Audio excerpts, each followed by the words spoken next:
In this video, we are going to be beating the entire Terraria Calamity mod together with many of my viewers. That's right, I am hosting the world's first ever Terraria Calamity public server. We'll be playing it in not just any regular difficulty, but Calamity's hardest difficulty, Death Mode. Although our goal is simple, organizing and maintaining order of more than 30 people is absolutely chaotic. This might be hell itself. Not to mention the limited amount of resources in the world. Bosses gaining millions of HP due to the number of players. Yes, bosses scale with the amount of players. The more players we have, the bigger the HP. Maintaining order and taking care of trolls and griefers. Distributing the already limited resources to the new players that joins midway in, and so on. These are only a few of the many challenges that we must overcome together. This was a huge project that requires a lot of time, energy, and money. So to keep this channel alive and for me to be able to host even more fun events in the future, please help me get this video to 5,000 likes. It would help me out a ton. If you do want to join for the next season of GitGudWO server, all the events are hosted on my Discord server and streamed live on my Twitch. Before we continue, Madrinas is a sponsor of today's video, and I'd like to introduce you guys to their new collab with Terraria. They recently launched their new collab flavor, Blueberry Lemonade Fruit Tea, and it tastes amazing. Not too sweet, yet hits the right spot and refreshing. All their products are made with natural ingredients, real sugar, no artificial sweeteners, and no weird stuff. How? Because they use coffee or tea, so it is a purely natural source of caffeine. Their other collab with Terraria include Queen Bee's Wild Honey Cold Brew Coffee, Live Fruit Limeade, Pigron's Maple Bacon Whole Bean Coffee, and possibly more in the future. And the best part? Madrina ships worldwide. I literally live in Indonesia and they shipped it to me. So what are you waiting for? Use code GitGud to save 20% off the Terraria collection and more at madrinas.com. You can find the link with everything you need in the description down below. Will we be able to make history as the world's first ever public server to be able to beat Terraria Calamity Death Mode? Or will we crumble into chaos? Find out more in this video. Upon starting, all the players that join in immediately rush and chop down all the trees. This is just like Lorax all over again. They even stole the loot from my starter bag. These peasants are down horrendous, starving even for just wood. I can't imagine what will happen to scarce resources like Hermes Boots or Star Fury. Before even more people join and inhale all the resources like a maniac, I rush to find and enter a cave. And long and behold, amidst all the chaos, I found my golden chest, completely untouched. This is an extremely rare sight in this server. Sadly, the gold chest did not contain Hermes Boots nor Cloud in a bottle. It was a mere band of regeneration. I asked all the players to join Red Team so we can teleport and help each other in times of need more effectively and efficiently. With the sheer amount of people, I was thinking that we could possibly make a Elevator this early into the game, as we have a few people mining down at the same time. You might be asking, where are all the others? Oh, maybe they are busy gathering resources. No, a lot of them are fighting Hive Mind this early into the game. Yup, who in the right mind thinks that fighting Hive Mind with starting gear is a good idea? We are dealing 0 damage, and Hive Mind has 170k HP due to the number of players. All my admins have the power to modify people's inventory, just in case of rule breakers and cheaters. Yep, they keep cluttering my inventory with random items. Can you guys stop giving me whoopee cushions? Damn, why do I have dirt block in my... Oh my god, who's trolling me? Why is my arsenal dirt blocks? Back to Hive Mind, this is literally Sisyphus. We did somehow manage to bring Hive Mind into Phase 2. But to make things worse, Hive Mind becomes abnormally small and mobile during Phase 2. The worst part? These people are relentless. They simply are not giving up. I decided to just continue on building the elevator. Luckily, my buddy Phoenix here already made a full-fledged house along with a bed for a spawn point. The admins did despawn the Hive Mind after Phase 2, as the server was lagging like crazy. And there was simply no way we could defeat the Phase 2 of Hive Mind this early into the game. I made a tungsten bow and some flaming arrows so that I have a chance at defeating the demons. But one factor I underestimated is that it was Death Mode, meaning the health of regular enemies have been massively increased along with their attack damage. To be honest, going to the underworld this early into the game is a bit stupid, but I had a plan in mind. My plan was to get the Bloodcrest Sword, which is a rare drop from the demon enemies. But yep, I had absolutely zero chance at farming Bloodcrest Sword. I did not know what I was thinking. I decided to gear up first before doing anything more dangerous. Keep in mind, we have more than 30 people here, and no one has made a house yet. Here, I checked up on the activities of the other people in this server. Ooh, you're in space. Damn. Hi there. Let me see people. Oh, he's building. Oh, smart. He's exploring the what's called Sky Islands. That's actually quite smart. Why is this guy at the edge of the world? Even liner is here. Oh! People made houses here. So I'm the only one with a weak weapon right now. And this guy has ancient shadow helmet. After a few houses had been made, the merchant NPC moved in. The merchant NPC is quite important in this server, as we added a custom mod that made him sell life crystal, mana crystal, and most importantly, wormhole potions. Because in a multiplayer server, they are quite important yet scarce resources. And while most of us were just chilling doing early game stuff, this happened. Wall of Flesh is awoken! Is someone fighting Wall of Flesh? Someone's fighting Wall of Flesh! Why? We have no armor, we have no weapons! What made you think we possibly can even win? On the next morning, a goblin army decided to invade our base. I was hoping I could get a harpoon drop from the goblin army, so I can use it to defeat the demons and acquire Blade Crest Sword. A pathetic wish, I know. Someone go make a lava pyramid? Don't make a lava pyramid! We don't have the brain capabilities to survive it. These lobotomites will fall down to them. The real reason why I told people to avoid making mob farms is that it would lag the server. Even though most of our weapons were straight up garbage, and all our combined IQ is lower than room temperature, our sheer number of players easily overpowered the goblins. After the goblin army, I encountered a player who had obtained the Blade Crest Sword. He took my dream and crushed it in front of me. Luckily, one of the many players was kind enough to give me a platinum broadsword. You know, it's not about the gift, it's about the thought that matters. Before things spiral even more out of control, such as players constantly griefing by spawning hive mind repeatedly, I knew I must take actions. I must be a good leader. We are gonna fight Eye of CTHULHU. Everyone, assemble at spawn! On that night, I took my first action as a self-proclaimed leader. Stop giving me cat ears! Everyone, get ready! Hold your position! Eye of CTHULHU! Let's do this! I commanded all the players to assemble together, as we are about to fight the Eye of CTHULHU. Keep in mind, most of our gear is laughably bad and we barely got 200 max HP on each player. Well, I guess we're progressing now. Finally, some progression. Some spicy progression. If you wonder what happened to me mid-fight, I ran out of arrows and I had no money to buy ammunition from NPCs. So I was forced to use my melee option. I'm trying my best to be useful here, okay? In my defense, I did not anticipate Eye of CTHULHU having more than 60,000 HP. But even with our lackluster gear, the sheer amount of projectiles we were able to ejaculate easily overwhelmed the Eye of CTHULHU. The giant eye did not even know which player to target. This is a rare case, so it is not about the quality, it's about the quantity. Come on, with the power of friendship! I died. Chat, finish it! Why are you running to the cave? Why are you running to the cave? Yeah! Look! I have the third most damage! Defeating the eye provided all players with Shield of CTHULHU. Now everyone is able to dash. With the Demo Knight from Eye of CTHULHU, I was able to craft the Malais Yoyo. While I was just checking and teleporting around to see if there are any AFK players, I accidentally teleported to players who have found and built a base in the Shimmer mini biome. Well, this is useful. Didn't take me long to slip off and submerge myself in the Shimmer liquid. While I was looking for the recipe to craft Slime Crown, I found out who's been giving me cat ears and made costume all this time. It was one of my admin named Uriel. I had to remove his admin role. It was funny while it lasted. Someone also trolled in the alt chat by showing an auric bar. Don't worry, they don't actually have the item, they just type the item ID, which displays the item in the alt chat.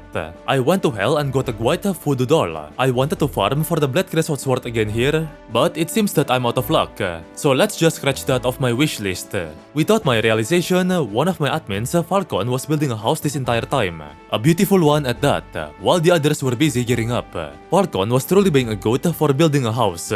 Because we banned explosives in the server, it becomes impossible to reach and break the shadow orbs, which meant we would have to craft the summoning item for Etherofolds later. Regardless, we crafted the slime crown in the demon altar, as the next boss we're about to fight is King Slime. We haven't built a proper arena yet, but since we've already defeated the Eye of CTHULHU, King Slime should be no big deal. At the very least, our Malais Yoyo was able to deal extremely consistent yet solid DPS against King Slime. And other players' variants of Light's Bane, Blade Crest Sword, Star Fury, etc. are the icing on top of the cake.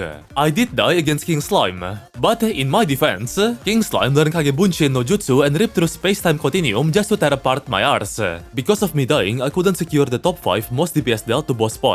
But hey, regardless, can you blame me? King Slime literally teleported deep inside my arse. And we still won. I did not get the slime hook from King Slime treasure back. And since King Slime was an easy fight, hey, nothing wrong with resummoning it, right? I hope the players don't mind.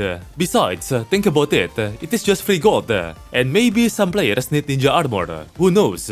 We are shredding King Slime even faster this time, for some reason. Maybe because King Slime was stuck on the lower ground for most of the fight, which lets us focus our damage on one spot during the entire fight. I still wasn't on the top 3 or top 5 most DPS, but I dealt significantly more damage this time. This time, I got both the slimy saddle mount and the slime hook. However, I was missing the leggings for the ninja armor set. I got extra hood, so I traded with this guy for his pants. That just sounded very wrong for some reason. So now, after King Slime, we got full ninja armor. Nice! 20% increased movement speed. I also gave away my extra chest plate to people who needed it. Can we place down acorns for trees? People are chopping down wood, the trees, but they are not placing down the acorns back, so there are no wood. There are simply no wood.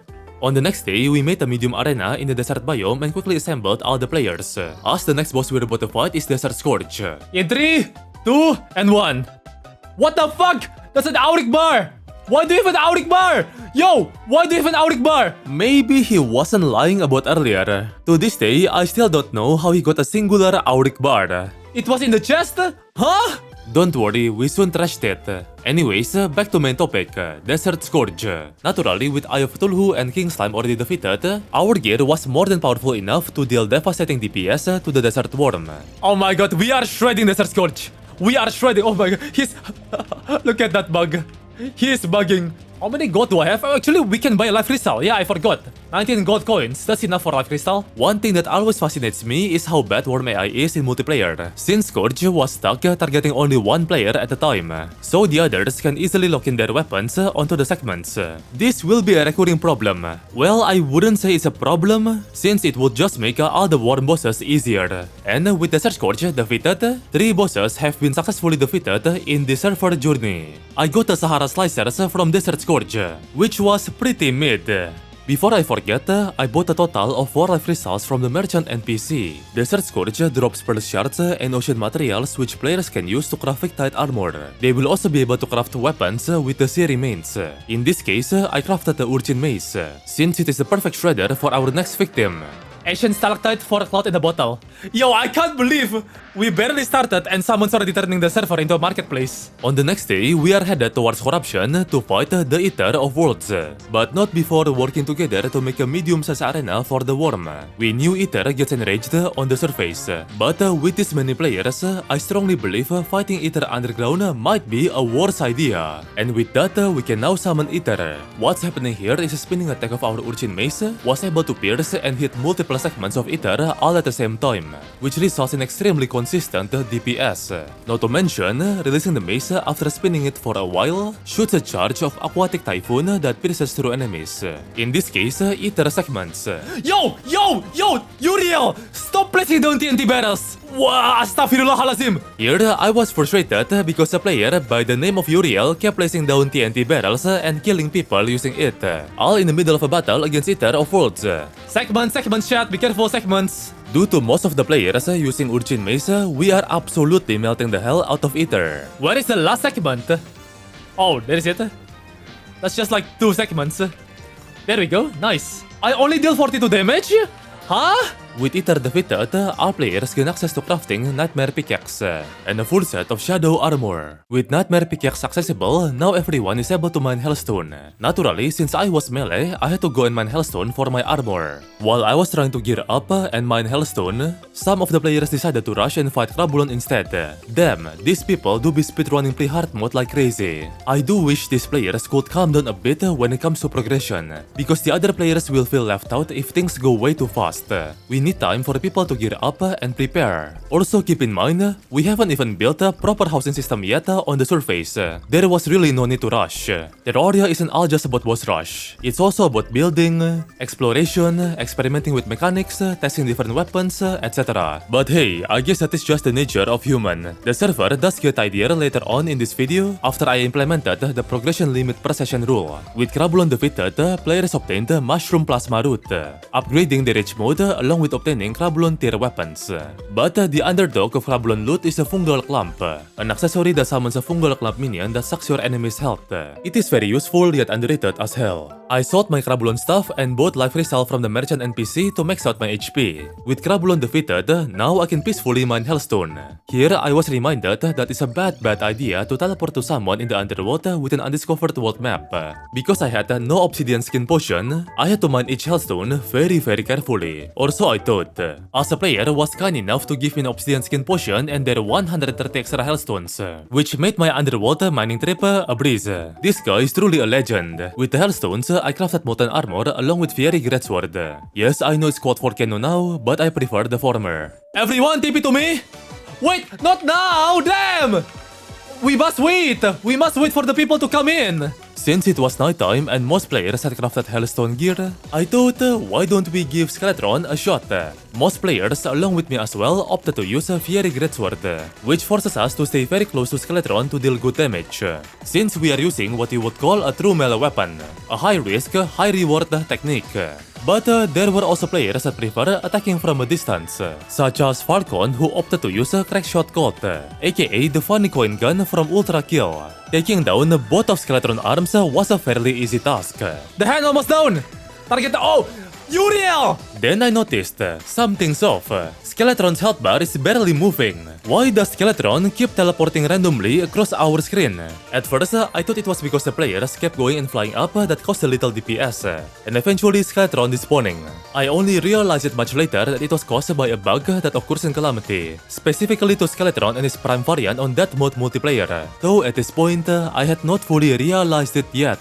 It even caused a massive lag spike in the server. I'll explain the details further later. Long story short, since the time was turning into morning, let's just forget about it. I bought rocket boots from Goblin Tinkerer as I got some money now. Then let's go to the corruption to refight Eater of Worlds again so the new players can get Demonite gears. During the daytime, I decided to become a bigger person in the server by chopping trees down and building a few houses. Didn't take me long to get bored of building. Anyways, I went to the corruption biome again to craft an overloaded sludge on a demon altar. While in the corruption, I gave players a quest to find Hive Mine Tumor. And since there were many players, they immediately found one on the corruption surface. A player by the name of Hazy was impatient and destroyed the tumor without waiting for the other players. Thank God for wormhole potions. And yes, some of the players were stupid enough to go to the underworld and fight Wall of Flesh instead. We don't talk about that. We used the Eater of Worlds arena as the arena to fight Hive Mind. 2 birds, 1 stone. If you really think about it, this is pretty much just a sweet revenge by the players. Because if you remember the incident that happened at the very start of the server, Hive Mind was technically the first boss the players faced and was unable to beat. One of the admins, Falcon, accidentally disabled enemy spawns, which in return despawned Hive Mind. Sadly, I had to remove his admin role as it was his third strike. But not to worry as we can just spawn Hive Mind again. Defeating Hive Mind might sound unimportant, but it can be quite useful, as defeating it provides players access to mine aerialite ores, though there is a limited amount of aerialite in the world, so players might have to work and share with each other to get around that issue. Aerialite weaponries can be a good and much safer option, as they allow attacking from a distance, such as Windblade. I ain't crafting it though. I much prefer strategical gear, which you'll see us obtaining very soon. Back to Hive Mine, while it was a struggle during early game, players chuckle as it is now a puddle. You see what I did there? I might be Eminem. There we go! Look at my damage, chat! 15,200! Hive Mine loots were pretty mediocre. In my case, I could utilize the perfect dark sword, which was, acceptable I guess. Falcon made this house, yeah. That guy alone, Falcon, alone made this house. Soon I realized that my accessories were pretty bad. You might be wondering why I don't have Hermes boots. Well, let me explain. Getting Hermes boots from a chest in a world filled with more than 30 players is like finding a needle in a haystack. It is a very scarce and a limited resource. To be fair, Calamity does add a recipe to craft it, but I keep forgetting to do it. At around this point, the server crashed. Keep in mind, I bought the most expensive option in the server hosting website, costing $55 per month. The Mod Loader multiplayer is just that bad. It was kinda my first time hosting a large-scale public server, so things somewhat get pretty messy here and there. Though I do promise I'll do a better job at hosting during Season 2 later. Anyways, I restarted the server and pinged the players to join back. During the process, something came inside of my mind. A brilliant idea. At this very moment, I summoned Slime God before even more people could join in. Hold on, let me explain why. Boss HP scale is equivalent to player count. Meaning, if I summon Slime God when there are only 20 players, his health scale will be equivalent of those of 20 players. So players who joined after Slime God was summoned won't impact the health pool.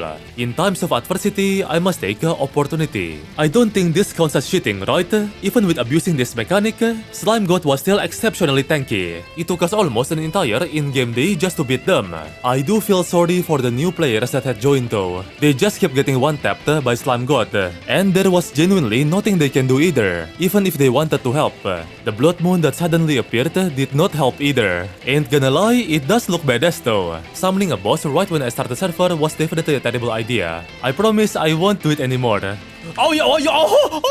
He was stun-locking me! If I could picture this fight, it would be like 30 coughing babies versus M4 Sherman. The babies eventually will win, but it just takes plenty of time. Jeez! Slime God is now dead, and I'm dead too. But hey, though with Slime God defeated, newer players immediately get access to static gel gear. So hey, look at the bright side. Someone was kind enough to craft a static refiner using their own purified gel, and turn it into the community crafting station. I used my purified gel to craft a gelitic pickaxe and gelitic blade. Gelitic blade is basically the pre-hard mode version of Terra blade. I didn't feel like I need to craft a static gel armor, as I was feeling good enough with my molten armor. Now that everyone has full static gel armor and weapons, my confidence skyrocketed. I am confident that we have a super solid chance against Skeletron now. On that night, I went to the dungeon and summoned an entire army of lobotomized players.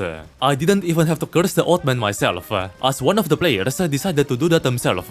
Remember what I said about Skeletron being bugged earlier? Yep, the moment Skeletron despawned, I finally realized what was happening. It's not due to our low DPS, it was due to a bug in death mode. So this time, I summoned Skeletron, but with death mode deactivated.